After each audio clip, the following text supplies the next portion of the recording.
Meus amados irmãos, eu desejo cumprimentar a todos com a paz do Senhor Jesus. É com muito prazer que nós estamos aqui mais uma vez para estudarmos a lição bíblica da Escola Dominical da faixa etária de 15 a 17 anos da CPAD, a faixa etária de juvenis, que nesse último trimestre de 2016 vem trazendo para nós um tema de suma importância que nós estamos já trabalhando há algumas semanas, que trabalha dentro da teologia sistemática a escatologia bíblica. Nós temos visto já alguns temas de uma forma detalhada sobre alguns assuntos interessantes da escatologia bíblica. E hoje nós vamos estudar a lição de número 6, que tem como título As Bodas do Cordeiro. Hoje nós vamos estudar este assunto muito importante, esse evento que acontecerá na Terra logo após o arrebatamento da igreja, que é um momento esplendoroso, um momento brilhante que a igreja participará. A nossa esperança em Cristo inclui justamente a participação neste banquete celestial, que, como veremos aqui, existe base bíblica suficiente para fortalecer a nossa esperança, de sorte que possamos esperar, aguardar pacientemente a vinda de Cristo e participar das bodas chamadas bodas do Cordeiro. A lição de número 6 ela tem aqui alguns objetivos que o professor da Escola Bíblica Dominical ele deverá alcançar na ministração da sua aula. O primeiro objetivo será conceituar a expressão bodas do Cordeiro. O que significa bodas do Cordeiro? O professor deverá explicar da onde vem essa palavra, bodas do Cordeiro. Segundo, expor sobre o que acontecerá na festa de bodas. Nós temos então aqui diante de nós o desafio não só de conceituar o que significa a expressão bodas do Cordeiro, como também explicar quais são os acontecimentos que marcarão ou que serão constitutivos deste momento, que é a festa de bodas do Cordeiro. E por último, o terceiro objetivo desta lição é mostrar quem são os noivos deste casamento. Quem, digamos assim, participará deste evento tão importante. O texto áureo da nossa lição se encontra em Apocalipse, capítulo 19, e o versículo 9, que diz o seguinte: E disse-me, escreve, bem-aventurados aqueles que são chamados à ceia das bodas do Cordeiro. E disse-me, estas são as verdadeiras palavras de Deus. Apocalipse, capítulo 19, versículo 9. O primeiro ponto da nossa lição trata das bodas do Cordeiro. O segundo ponto da lição, o momento das bodas. E o terceiro ponto da lição, os participantes das bodas. E o quarto e último ponto da nossa lição é a noiva do Cordeiro. Esta lição ela é muito importante porque nós vamos estudar que a igreja do nosso Senhor Jesus Cristo ela está pronta, ela está aguardando, mas já está pronta para o dia do arrebatamento da igreja. Nós entendemos biblicamente que a igreja do Senhor Jesus Cristo se constitui de todos aqueles que foram alcançados pela salvação e estão em Cristo Jesus. Nós sabemos que a salvação é ensinada na Bíblia como sendo um presente de Deus. Por isso que é pela graça. Mas a forma como Deus aplica a sua salvação na humanidade exige uma condicionalidade, que a condicionalidade seja satisfeita, que a Bíblia revela que esta condição é justamente exercer fé. Aquele que exerce fé no conteúdo revelado de Deus em Cristo Jesus e se apropria justamente, confia em Cristo e nos méritos de Cristo na cruz do Calvário, ele se apropria dos bens que vêm da graça de Deus, que é o bem, digamos assim, o bem da salvação. Por isso que nós somos salvos pela graça de Deus e isto mediante a fé. Logo, nós entendemos que existe uma igreja, que é a igreja dos salvos em Cristo Jesus, aqueles que creram em Cristo Jesus e permanecem crendo em Cristo para que possam permanecer em Cristo. Esses que permanecem em Cristo, eles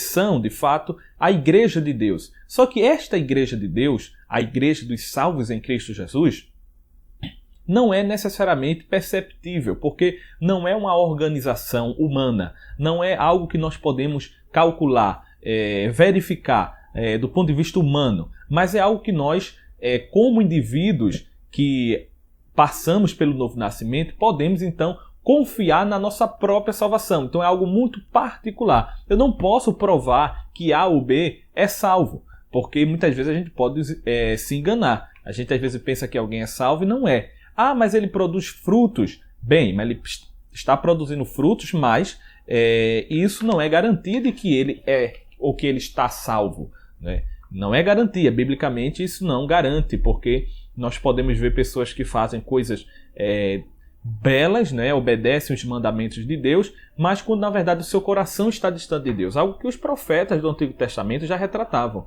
né? Pessoas que serviam a Deus de forma hipócrita. Seu coração estava distante de Deus e produziam aparentemente frutos de honra para Deus. Então nós não podemos provar que A ou B está salvo ou não. Nem que está salvo, nem que está condenado. Agora, nós que passamos pelo novo nascimento, nós podemos muito bem, de forma justificável, acreditar que nós estamos salvos porque sentimos em nosso coração o testemunho do Espírito Santo que mudou a nossa vida. Então somos autorizados a crer, de fato, na nossa salvação. Mas volto ao que eu estava dizendo, que nós não podemos identificar a Igreja de Deus no sentido de verificar a Igreja de Deus. O que nós podemos ver é a igreja chamada igreja local, a igreja institucional. É aquela igreja, digamos assim, do rótulo, aquela igreja da convenção. E existem muitas. Existe a Igreja Batista, a Igreja Assembleia de Deus, a Igreja Presbiteriana, são as convenções, os rótulos, as denominações. Dentro dessas denominações, existem as igrejas locais, e onde as pessoas se reúnem nos prédios para adorar a Deus. Só que dentro desse povo todo, que está registrado, foram batizados em águas, tem todo o registro de membro da igreja local, mas nós não podemos garantir que todos ali estejam salvos.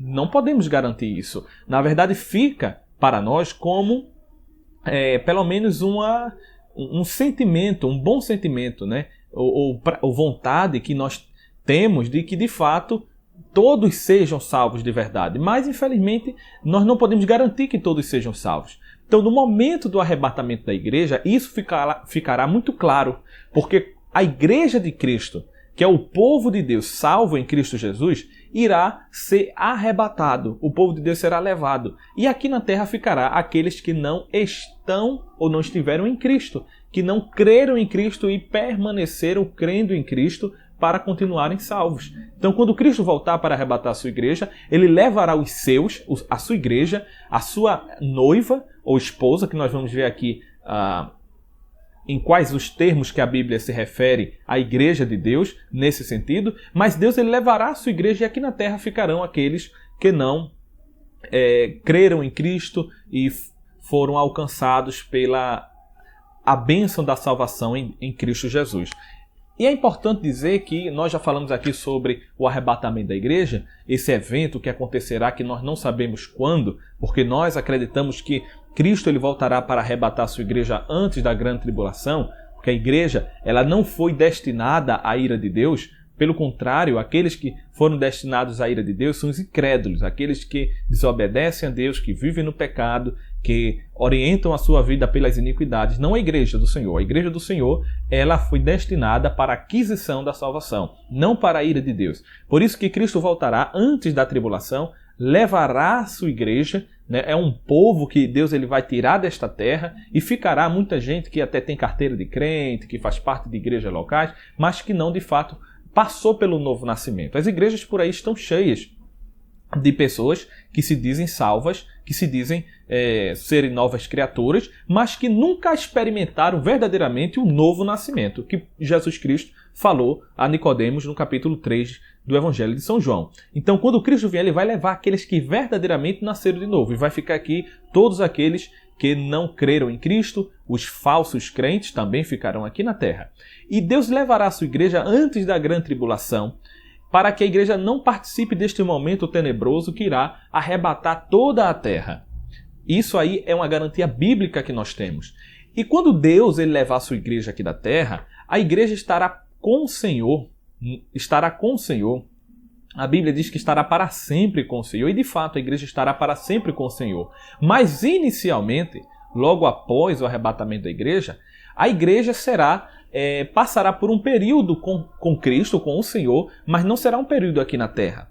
A igreja será levada. Aqui na terra ficará aqueles que não creram em Cristo participando do momento tenebroso chamado a Grande Tribulação.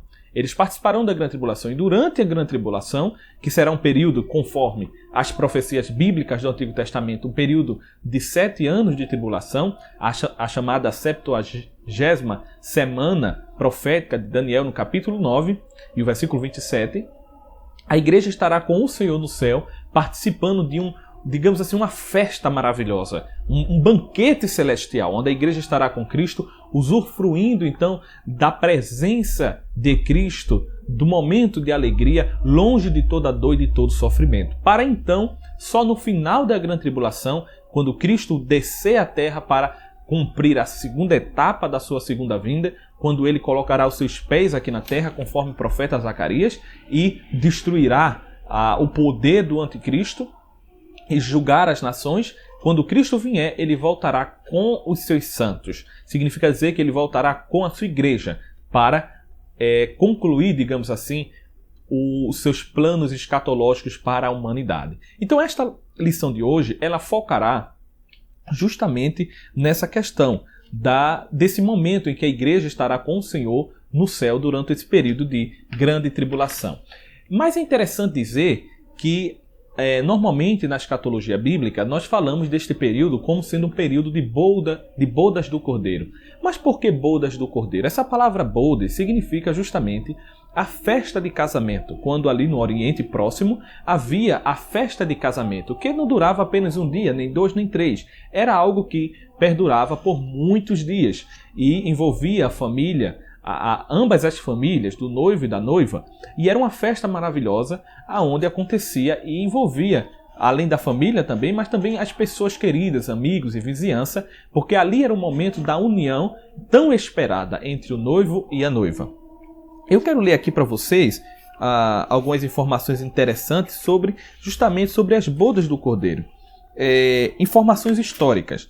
No primeiro século, os acordos nupciais eram geralmente propostos pelo pai do noivo, ainda com as partes muito jovens. Naquela época, no Antigo Testamento, o casamento ele era arranjado pelos pais. Então, sobretudo o pai do noivo, ele que, digamos, tomava a iniciativa para organizar tudo que tinha para ser organizado. Isso quando as partes envolvidas no casamento ainda eram muito jovens, mas os pais eles já faziam esses acordos mediante alguns critérios que eles usavam para, digamos assim, preservar a família debaixo de um cuidado, debaixo de uma proteção, dentro de uma tradição, para que tudo desse certo. Então, pressupunha-se que o pai ele tinha, de fato, experiência, prudência, muito mais do que aquele jovem para escolher aquilo que seria melhor para ele. E no Oriente Próximo era assim que acontecia.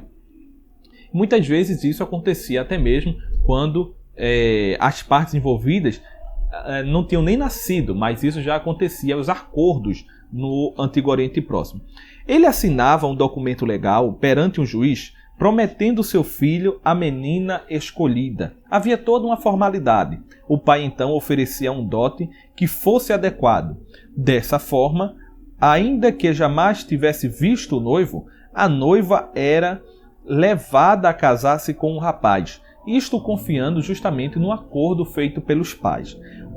Um exemplo neotestamentário deste primeiro passo é justamente o noivado de Maria e José, onde a Bíblia fala lá em Mateus capítulo 1, versículo 18, que eles eram noivos. Maria estava desposada com José, significa que ela estava comprometida com ele, estavam noivos, tudo registrado, formalizado, esperando o momento do casamento, que seria precedido pela festa maravilhosa a festa de bodas.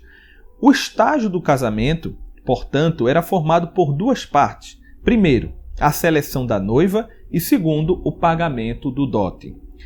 as bodas do Cordeiro ainda estão na fase do noivado.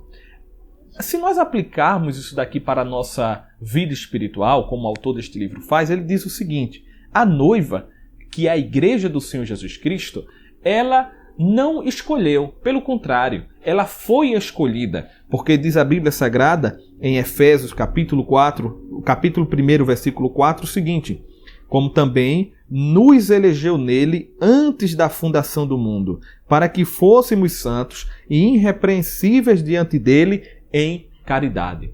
Esse texto de Efésios é um texto muito importante e destacado por alguns, porque é um texto que fala de eleição. E existe ainda muitos problemas em relação à doutrina da eleição. Muito debate sobre como é justamente, como se estrutura a natureza da eleição divina. Mas, baseando-nos na teologia paulina, sobretudo aqui em Efésios, capítulo 1, versículo 4, vemos que uma das características da eleição, a doutrina bíblica da eleição, é que ela não envolve pessoas separadamente, mas ela envolve a ideia de coletividade. Ela é algo que envolve um povo. É algo que envolve a igreja do Senhor Jesus Cristo. Aqui está no plural. Se nós repararmos, o texto diz o seguinte: como também nos elegeu nele. Quando Paulo diz nos elegeu nele, ele se refere à igreja do Senhor Jesus Cristo, ao povo salvo, aquele povo que eu falei há momentos atrás, que justamente é de fato a igreja do Senhor Jesus Cristo, que passou pelo novo nascimento. Então, Deus, antes da fundação do mundo, ele elegeu a sua igreja. A sua igreja, ou seja, a eleição bíblica é justamente uma doutrina que leva em consideração esse aspecto, que é o aspecto coletivo, é o aspecto da igreja. A igreja, ela foi eleita, não pessoas individualmente, mas a igreja do Senhor Jesus Cristo. E para estar na igreja do Senhor Jesus Cristo é necessário ter fé em Cristo Jesus. Então, o primeiro aspecto que nós vemos aqui é que a noiva, ela foi escolhida pelo próprio Deus. Não o contrário, não a noiva escolheu o noivo, mas o noivo escolheu a noiva. E a noiva de Cristo é, sem dúvida alguma, a sua igreja. Isso aqui se chama a eleição corporativa, quando Deus ele elege um povo para si. É uma ideia que já está presente de forma muito clara, nítida, desde o Antigo Testamento com o povo de Israel. O segundo aspecto que nós podemos traduzir para a linguagem espiritual é que o dote para este casamento, ele já foi pago. Ele já foi pago, porque diz a Bíblia, em 1 Coríntios, capítulo 6, versículo 20, o seguinte: porque fostes comprado por bom preço, glorificai, pois, a Deus no vosso corpo. A igreja do Senhor Jesus Cristo foi eleita para ele. E o dote, digamos assim, entre aspas, no sentido espiritual, aqui eu quero trazer, é justamente o preço que o nosso Senhor Jesus Cristo pagou no nosso lugar.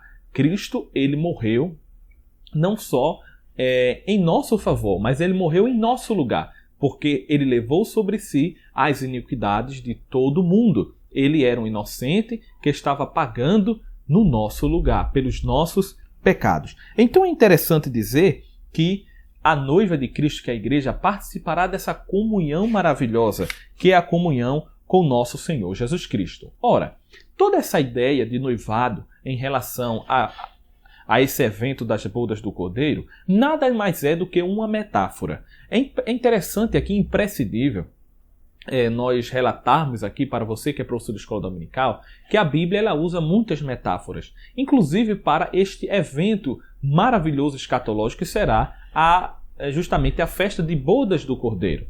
Por que a Bíblia usa metáforas? Porque a igreja do Senhor Jesus Cristo vive em comunhão com Ele, em um relacionamento maravilhoso. Então, quando a Bíblia diz que a igreja do nosso Senhor Jesus Cristo, ela é a esposa ou a noiva de Cristo, ela está querendo usar palavras em metáfora para querer retratar justamente a relação de comunhão que a igreja tem com Cristo. Então é importante notar que nós devemos ensinar, segundo a Bíblia ensina, o seguinte: eu acredito que a igreja do Senhor Jesus Cristo ela é retratada na Bíblia, metaforicamente, como sendo a noiva de Cristo. Eu concordo com essa ideia, mas também concordo que isto não exclui a ideia de que a igreja do Senhor Jesus Cristo também é retratada já agora como a esposa de Cristo. Então, às vezes nós temos a tendência a dizer o seguinte: bem, a igreja ela é noiva de Cristo e se tornará a esposa de Cristo só depois do arrebatamento. Não. A igreja, se a gente tomar uma metáfora aqui, ela é noiva de Cristo e se tornará esposa, em uma metáfora. Mas isso é apenas uma metáfora para retratar uma relação da igreja com Deus, porque a igreja também é retratada já agora como sendo esposa de Cristo. Isso nós podemos ver em vários textos da Bíblia Sagrada. Por exemplo, a Bíblia Sagrada vai dizer, em João capítulo de número 3, versículo 27 a 30, João Batista referiu-se a Jesus como esposo e a si mesmo como amigo do esposo. É importante notar que aqui, nesse contexto de João Batista, ele se refere não à igreja, mas a que ele se refere a Israel. Vamos ler aqui em João capítulo 3. É importante que fique clara essas explicações para nós. João capítulo de número 3 e o versículo 27. Diz assim a palavra de Deus: João respondeu e disse: o homem não pode receber coisa alguma se lhe não for dada do céu. Vós mesmo me sois testemunhas de que disse: eu não sou Cristo, mas sou enviado diante dele. Aquele que tem a esposa é o esposo, mas o amigo do esposo, que lhe assiste e o ouve, alegra-se muito com a voz do esposo. Assim, pois, já essa minha alegria está cumprida. Aqui, João Batista está falando, no contexto dessa dispensação, não da igreja. É importante deixar claro aqui. João Batista está falando aqui do povo de Israel, que era o povo de Deus no Antigo Testamento. Quando João Batista diz que ele era amigo do esposo, e aquele que tem a esposa é o esposo, ele está se referindo a Cristo. Cristo como sendo o esposo. Ele, o amigo do esposo, do Messias. E quem é a esposa? A esposa é Israel, porque é justamente o povo de Deus no Antigo Testamento e a quem primeiramente Cristo veio no momento da sua primeira vinda, da sua encarnação. Ele veio para o povo de Israel, para a sua esposa que era Israel. Então, por que a Bíblia retrata Israel como esposa? Porque fala da comunhão e da intimidade. Essa ideia que João Batista mostra aqui, depois será também retratada lá na frente em relação à igreja do Senhor Jesus Cristo. Mas vamos continuar lendo aqui alguns versículos que eu acho importante para esclarecer. Então, em primeiro lugar, fica claro que, dependendo da metáfora usada, a igreja ela pode ser desde já tomada como noiva de Cristo ou também ser tomada como esposa de Cristo, porque o foco aqui é a comunhão salvífica da igreja com Deus. E a comunhão salvífica é interessante que ela é uma só, porque nós temos a comunhão salvífica com Cristo através de um só Espírito. Então nós somos salvos em Cristo, na pessoa bendita de Cristo, e usufruímos desta comunhão com Cristo, que é uma só. Então a igreja, por ter comunhão com Cristo, ela é esposa de Cristo. Por quê? Porque isso fala de compromisso. Isso fala que a igreja tem justamente um compromisso maior. Ela está, de fato, submissa a Cristo, como nós vamos ver mais adiante. Outro texto interessante, em Lucas capítulo 5, versículo 32 a 35, Jesus, em uma alusão à sua morte, disse: dias virão, porém, em que o esposo lhes será tirado, e então, naqueles dias, jejuarão. Ora, Jesus se referiu a ele próprio como sendo o esposo já na própria época da sua primeira vinda. Ou seja, ele era o esposo de quem? Do povo de Israel. Isso porque fala de uma relação de comunhão. Outro texto agora interessante, onde fica claro essa ideia, agora não como esposo, mas como noiva, está, por exemplo, aqui em 2 Coríntios capítulo 11, versículo 2, que eu acho que é justamente um dos únicos versículos que trabalham essa ideia em relação à igreja, essa ideia de que a igreja é noiva de Cristo. Vamos ler aqui 2 Coríntios, capítulo 11, e o versículo de número 2, que é um versículo muito conhecido, mas é um versículo muito importante. O apóstolo Paulo diz o seguinte: porque estou zeloso de vós, com zelo de Deus, porque vos tenho preparado para vos apresentar como uma virgem pura a um marido, a saber, a Cristo. Muito provavelmente aqui Paulo ele tinha assim, o horizonte do seu pensamento era justamente a ideia do arrebatamento da igreja. A igreja que Paulo diz que estava sendo preparada. Estou zeloso de vós, com o zelo de Deus, porque vos tenho preparado. Na verdade, Paulo estava preparando a igreja, no sentido de doutrinar a igreja, de orientar a igreja, de disciplinar a igreja, para que a igreja guardasse a santidade e a fé para o dia da vinda do nosso Senhor Jesus Cristo. Neste momento, a igreja seria, então, apresentada diante de Deus, que seria o seu marido, como uma virgem pura. Então, eis aqui a ideia do casamento. A igreja sendo vista como uma virgem pura, que está preparada para o seu único marido, que é Cristo Jesus. Esta ideia aqui também reflete a doutrina importante bíblica, a doutrina da santidade. Porque se a igreja é noiva de Cristo, então ela deve se guardar pura para Cristo. Porque, biblicamente falando, nós sabemos que a pureza é algo que deve ser guardado. A pureza, justamente, ou seja, na Bíblia Sagrada como um todo, sobretudo no Antigo Testamento, as jovens israelitas elas não poderiam ter atos sexuais antes do casamento, porque isso era visto como um pecado moralmente muito grave. Então, o momento em que, de fato, havia as relações sexuais era justamente o momento após o casamento, quando, de fato, já estava tudo preparado e a noiva estava entregue aos braços do noivo, agora formalmente como marido e mulher. Esse era justamente o plano de Deus originário lá no livro de Gênesis. Então, quando Paulo diz aqui que ele estava zeloso da igreja, com o zelo de Deus, porque estava preparando a igreja para apresentá-la a um só marido, a saber, a Cristo, como uma virgem pura, então falava da santidade da igreja. Então, por isso que a figura do noivado aqui, da igreja como noiva de Cristo, ela é muito, digamos assim, muito importante aqui, né? Ela é muito conveniente. Por quê? Porque retrata justamente esta realidade. Mas existe, por exemplo, outro texto, que é o texto de Efésios, capítulo 5, versículo 25, que também fala da igreja como sendo esposa de Cristo. Veja que coisa interessante. Então, um momento a Bíblia fala como sendo noiva e outro momento fala da igreja como sendo esposa. Isso é muito interessante, porque diz aqui em Efésios, capítulo 5, e o versículo 25, o seguinte: vós, maridos, amai vossa mulher, como também Cristo amou a igreja e a si mesmo se entregou por ela. Ora, Paulo aqui ele está tomando a figura da relação entre Cristo e a sua igreja para exemplificar como modelo para a relação do marido com a mulher. Aqui Paulo não fala da relação do noivo com a noiva, mas ele fala da relação do marido para com a mulher. As mulheres deveriam se submeter, né, estarem sujeitas aos seus maridos, e os seus maridos deveriam amar as suas esposas. Ele diz, por exemplo, no versículo 24, o seguinte: de sorte que, assim como a igreja está sujeita a Cristo, assim também as mulheres sejam em tudo sujeitas a seu marido.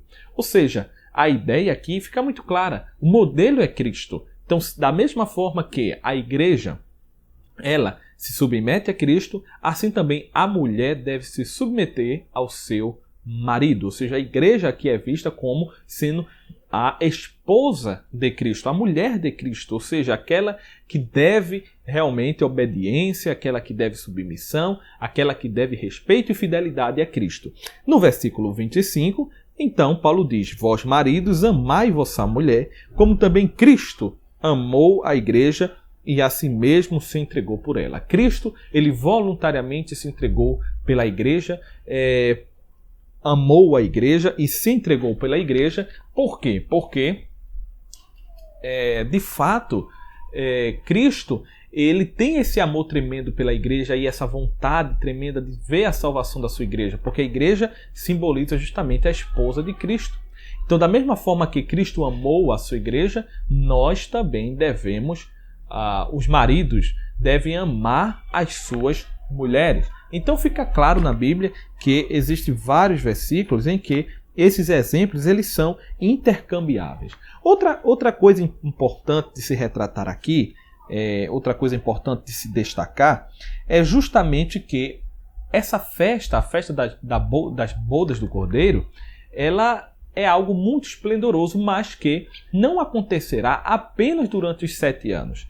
E aqui eu quero trazer para vocês, os professores de escola bíblica dominical, o seguinte, que quando a Bíblia fala de bodas do Cordeiro, né, da festa de bodas do Cordeiro, a Bíblia Sagrada ela tem, na verdade, se nós olharmos as profecias bíblicas, um aspecto mais restrito relacionado à igreja durante um período de 7 anos, mas também um aspecto mais abrangente, que se cumprirá depois da segunda vinda de Cristo em glória, aqui na terra, com Israel, que não envolve mais a igreja, mas que envolve Israel. Muita gente, quando vai tratar dessa doutrina, a doutrina de bodas do Cordeiro, foca apenas a igreja, o momento dos 7 anos em que a igreja estará no céu e aqui na terra estará acontecendo a grande tribulação. Mas não, a Bíblia fala da festa de bodas do Cordeiro como sendo justamente envolvendo esses dois momentos. Primeiro momento, o momento em que a igreja estará com Cristo durante 7 anos, e também o momento em que haverá uma festa de 1000 anos aqui na terra, onde o participante principal não será mais a igreja, mas sim será Israel. E aqui eu quero ler o seguinte. Esse comentarista ele diz o seguinte: em que momento o casamento torna-se público? Aparentemente, a cerimônia de casamento, a fase de apresentação, será realizada no céu em caráter privado, possivelmente logo após o julgamento bema de Cristo. O que esse autor está querendo dizer? Ele está querendo dizer o seguinte: depois do arrebatamento da igreja, o que vai acontecer logo em seguida será o tribunal de Cristo. Não podemos confundir o tribunal de Cristo com o juízo final. O juízo final será o juízo daqueles que serão lançados no lago de fogo. Não haverá salvação. Nós estamos falando aqui do tribunal de Cristo, que será um tribunal que tem a finalidade de recompensar aqueles que já estão salvos.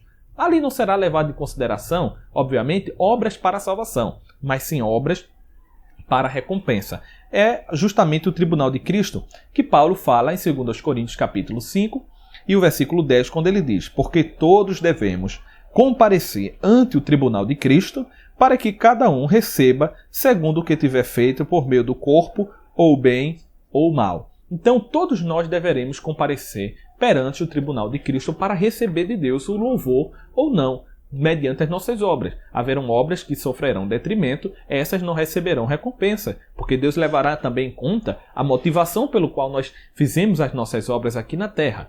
Mas haverá obras que justamente resistirão ao fogo e essas merecerão recompensas da parte de Deus. E a Bíblia fala de coroas, a Bíblia fala de diademas, coroa da vida, coroa de glória, a coroa de justiça. Então são recompensas que Deus nos dará no momento desse tribunal. Logo após será então a festa de bodas do Cordeiro durante 7 anos. Só que aqui esse comentarista, ele diz o seguinte, que essa festa, essa cerimônia de casamento será realizada no céu em caráter privativo. Digamos assim, os 7 anos em que a igreja estará no céu será algo, digamos assim, preliminar. Né? Será preliminar, porque não terminará ali de forma alguma. Nós sabemos que a igreja, depois da grande tribulação, ela voltará com Cristo aqui na terra, quando acontecerá o tribunal das nações, onde Deus ele julgará as nações com vara de ferro e livrará Israel da mão do anticristo, preparando o mundo então para o milênio. A terra será restaurada, renovada para o milênio. E neste milênio, a igreja participará, a igreja estará aqui no milênio. E a igreja estará aqui no milênio, e o próprio milênio também é visto e apresentado na Bíblia como sendo também um momento em que acontecerá de fato o momento mais longo das bodas do Cordeiro. Então, as pessoas normalmente pensam que as bodas do Cordeiro começam no início dos 7 anos e terminam no final. E aqui nós vemos que não é esta a ideia. Ele diz aqui que será realizado no céu em caráter privado, possivelmente logo após o julgamento do tribunal de Cristo. No entanto, o banquete de casamento, a fase da celebração, será realizado publicamente, não no céu, mas será realizado aqui na terra mesmo, logo após a segunda vinda de Cristo. Ele diz aqui o seguinte: não é o caso que a Bíblia descreve o milênio como imediatamente após o início do banquete. A época do Novo Testamento, a duração e o custo do banquete eram determinados pelos recursos financeiros do pai. Quando, portanto, seu amado filho contrair núpcias, o Pai de toda a graça, cuja riqueza não possui limites, o nosso Deus, dará aos noivos uma festa que durará 1000 anos. Então é interessante dizer isso aqui, que o próprio milênio literal de 1000 anos, nós que somos dispensacionalistas e acreditamos, por sermos dispensacionalistas, somos pré-milenistas, nós acreditamos na ideia de um milênio literal de 1000 anos, então nós acreditamos que durante esses 1000 anos, aqui na Terra, a igreja também terá um lugar de destaque. Israel terá um papel importante. Por quê? Porque Israel estará recebendo e estará vendo a glória da noiva de Cristo, que agora é esposa de Cristo. Justamente nessa metáfora que nós estamos usando aqui. Ele diz aqui o seguinte, que essa festa dará aos noivos, o nosso Pai Celestial dará aos noivos uma festa que durará 1000 anos, uma festa de 1000 anos. O banquete de casamento entre Israel na terra é uma representação alegórica de toda a era do milênio, para o qual Israel será convidado durante o período da tribulação. É interessante, que a igreja ela estará aqui na terra. Por isso que nós entendemos, por exemplo, o versículo de Apocalipse, capítulo 19, versículos 7 a 8, como sendo um versículo que se refere não a essa parte inicial, essa parte da festa de bodas do Cordeiro, essa parte, digamos, privativa, durante os 7 anos. Mas nós entendemos, se nós lermos e seguirmos o desencadeamento lógico de Apocalipse, vamos entender que Apocalipse 19 está falando justamente dessa festa que é o milênio. Não da festa dos 7 anos. É importante trazer essa observação. O texto diz o seguinte: regozijemo-nos e alegremo-nos e demo-lhes glória, porque vindas são as bodas do Cordeiro, e já sua esposa se aprontou, e foi-lhe dado que se vestisse de linho fino, puro e resplandecente, porque o linho fino são as justiças dos santos. Então a igreja do nosso Senhor Jesus Cristo, ela estará aqui na terra neste momento do banquete. O banquete que se dará aqui na terra durante o milênio, onde Israel estará aqui também, os convidados de honra, olhando a beleza da igreja do nosso Senhor e Salvador Jesus Cristo. Então é muito importante nós termos em mente isso, que a festa de bodas do Cordeiro terá todas essas características. Aqui, antes então de concluir essa reflexão sobre esse tema tão importante, bodas do Cordeiro, é importante também nós trazermos aqui uma explanação em relação a um capítulo bíblico, que ele também é sempre usado, e as pessoas pensam que esse capítulo ele se refere justamente a essa realidade escatológica, que é o capítulo bíblico que inclusive na nossa lição foi citado como sendo um capítulo que fala da festa de bodas do Cordeiro, um texto escatológico, quando na verdade não é um texto escatológico, é o texto de Mateus, O texto de Mateus, capítulo número 22, que fala acerca da parábola das bodas. Essa parábola das bodas causa muito debate, porque as pessoas normalmente usam esse texto como se esse texto estivesse se referindo à festa de bodas escatológica depois do arrebatamento da igreja. Aqui nós não vamos fazer uma explicação detalhada deste capítulo, porque não é o nosso objetivo. Mas aqui nós queremos trazer o porquê desse texto não ser um texto que fala do aspecto escatológico, mas um texto que na verdade fala do desenvolvimento da soteriologia do Novo Testamento, mas não da escatologia. Muita gente, quando lê esse texto e aplica ele a um aspecto escatológico, a festa de bodas do Cordeiro, lê o texto e admite o texto. Só que quando chega no versículo de número 13, há aí então um dilema que aparece. Por quê? Porque o versículo 13 diz o seguinte, que o rei dos servos, ele dirá, arrancai-os de pés e mãos, levai-o e lançai-o nas trevas exteriores. Ali haverá pranto e ranger de dentes. Esta parábola é uma parábola muito conhecida, aonde diz, aqui a partir do versículo, o versículo de número 2, que o reino dos céus é semelhante a um certo rei que celebrou as bodas de seu filho. E esse rei ele fez uma festa e mandou convites para várias pessoas que não quiseram vir. Então, diz a Bíblia Sagrada no versículo 4 que, mediante a ausência dos convidados da festa, aquele rei mandou que fossem, então, as pessoas pelo caminho. Aqui no versículo 4, vamos ler, diz o seguinte: depois enviou outros servos, dizendo: dizei aos convidados, eis que tenho o meu jantar preparado, os meus bois e cevados já mortos, e tudo já está pronto, vinde às bodas. Porém eles, não fazendo caso, foram um para o seu campo, o outro para o seu negócio. E os outros, apoderando-se dos servos, os ultrajaram e mataram. Então, no momento em que este rei mandou pela segunda vez os servos fazerem o convite, ainda foi pior do que a primeira vez. Na primeira vez eles não foram os convidados, e na segunda vez ainda houve aqueles que zombaram, que não tiveram convite como algo importante, foram para suas casas. Outros, diz a Bíblia, que eles se apoderaram dos servos e ultrajaram-nos e mataram alguns deles. No versículo de número 7, o rei, então, quando tomou notícia disso, diz a Bíblia que ele enviou seus exércitos, destruiu aqueles homicidas e incendiou a cidade. No versículo 8, aí o versículo diz o seguinte: então disse aos servos: as bodas, na verdade, estão preparadas, porque a festa já estava pronta, só que os convidados principais não quiseram vir. Fizeram tudo aquela maldade que fizeram. Então o que acontece? O que acontece é que o rei puniu aqueles homens, matando-os. A Bíblia diz que ele mandou matar os homicidas, queimar as cidades, e percebeu então que aquelas pessoas não eram dignas. Então no versículo 9, ele dá uma outra ordem. Ele diz o seguinte: e depois as saídas dos caminhos, e convidai para as bodas a todos os que encontrardes. E os servos, saindo pelos caminhos, ajuntaram todos quanto encontraram. Então, quando na primeira vez que ele convocou, houve todo um critério para ver as pessoas. Você vai fazer uma festa, por exemplo, você não chama todo mundo. Você vai fazer uma lista, e nessa lista você vai escolhendo a dedo as pessoas que você quer participar da festa. Que você quer que participe da festa.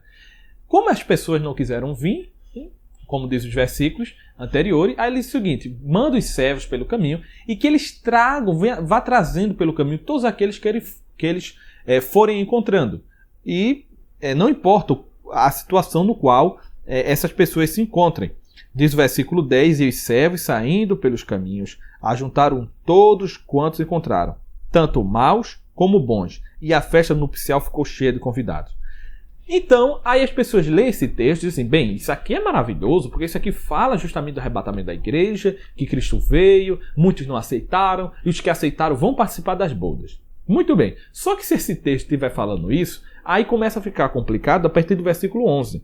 Porque diz o seguinte: e o rei, entrando para ver os convidados, viu ali um homem que não estava trajado com veste nupcial. E disse-lhe: amigo, como entrastes aqui não tendo veste nupcial? E ele emudeceu, ele ficou mudo, ficou calado.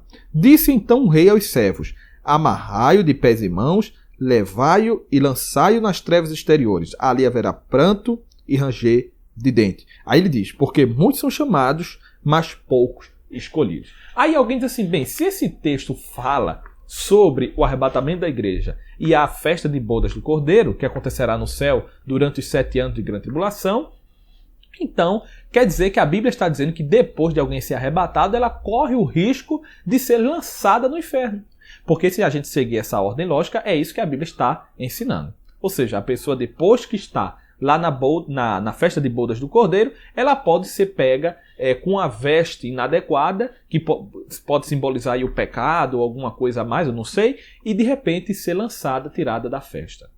Essa ideia, na verdade, é absurda, porque depois do arrebatamento da igreja, haverá no céu a festa de bodas do Cordeiro, e a igreja que participará dessa festa será a igreja dos redimidos, dos glorificados. Aqueles que morreram em Cristo ressuscitarão primeiro, e nós que ficarmos vivos seremos transformados, estaremos com corpos glorificados, não estaremos mais passíveis de pecar, não teremos mais uma natureza pecaminosa, tendenciosa para o pecado, não haverá mais risco de queda, de pecado, de perda nenhuma, porque estaremos então com a natureza completamente transformado, vendo e contemplando a glória e a santidade de Deus. Então é interessante dizer o seguinte, que esse texto, obviamente, então não deve ensinar isso. A ideia de que depois do arrebatamento da igreja, ou depois que os crentes forem promovidos para a estatura de igreja glorificada, que pode haver o risco de perder a salvação. Na verdade, o que esse texto está explicando é justamente a dinâmica soteriológica do Antigo e do Novo Testamento. Quando Cristo ele veio para os seus, e os seus, ele veio para o que era seu, e os seus não receberam. Ou seja, os convidados principais da festa, aqui nesta parábola, simbolizam o povo de Israel. O povo de Israel que foi objeto primário da graça de Deus, mas que, diante da bênção que era o Messias, eles não conseguiram, não interpretaram, não discerniram que Cristo era o Messias e, digamos assim, rejeitaram o Messias, ao ponto de crucificar o Messias. E aquela atitude foi terrível, mas, por outro lado, abriu a porta da graça, descortinou, então, a porta da revelação de Deus, da dispensação de Deus, para aqueles que não eram os convidados principais, que eram os gentios. Só que esses gentios que agora são alvo da graça de Deus, da misericórdia de Deus, eles não estão livres de caírem da graça. Eles podem se converter a Cristo, alcançar a salvação, mas se eles não permanecerem em Cristo, eles também podem perder a salvação, porque eles não são melhores do que os outros, os convidados principais da festa. Eles agora estão na festa, mas eles não podem deixar as suas vestes se sujarem. Então, meus amados irmãos, esse texto de Mateus 22 fala justamente dessa dinâmica da salvação. Cristo veio para o povo de Israel não aceitou, e quando diz assim, vai pela rua, chama, vai pegando o que você achar. Pode ser mal, pode ser bom, pode ser aleijado, cego, o que for. Você vai trazendo, traga todo mundo. Simboliza justamente o gentio, que era aquele que não era visto com bons olhos pelo judeu, aquele que para o judeu estava fora, excluído. Aí Deus disse, não, se o judeu não quer, então o gentio agora também será alcançado pela graça de Deus. Essa é a mensagem, digamos assim, no sentido mais objetivo, que o texto está querendo nos passar. Não fala da doutrina escatológica da festa de bodas do Cordeiro. Então é importante nós fazermos essa distinção a fim de que não haja confusão na hora do professor ministrar a aula. Porque imagine que o professor vai ministrar a aula e cita esse texto, aí de repente alguém diz, mas irmão, quer dizer que a pessoa depois de ser arrebatada pode de repente ser lançada no inferno? Aí a pessoa não vai poder negar, porque o texto diz isso. Você não pode admitir que o texto ensina uma coisa e depois, quando você vê que há uma incoerência, você dizer que ele está ensinando outra. Aí será uma incoerência muito maior ainda. Então, fica claro que esse texto não é um texto escatológico, mas é um texto que trata de uma dinâmica soteriológica, ou seja, que Cristo, o Messias, veio para os judeus desprezaram, e a graça então foi lançada para os gentios que estavam, de certa forma, vistos pelos judeus como um povo excluído e de segunda categoria. Queridos irmãos, então, fica para nós, então, essas lições maravilhosas e que Deus, em Cristo, possa abençoar cada um dos professores, enriquecendo as suas aulas com as bênçãos do céu e que seus alunos possam ser edificados e terem a sua esperança em Cristo e no momento do arrebatamento e na festa de bodas do Cordeiro, cada vez mais fortalecida, porque Cristo virá, não tardará, e Ele é a nossa esperança. Que Deus em Cristo nos abençoe, em nome de Jesus. Amém.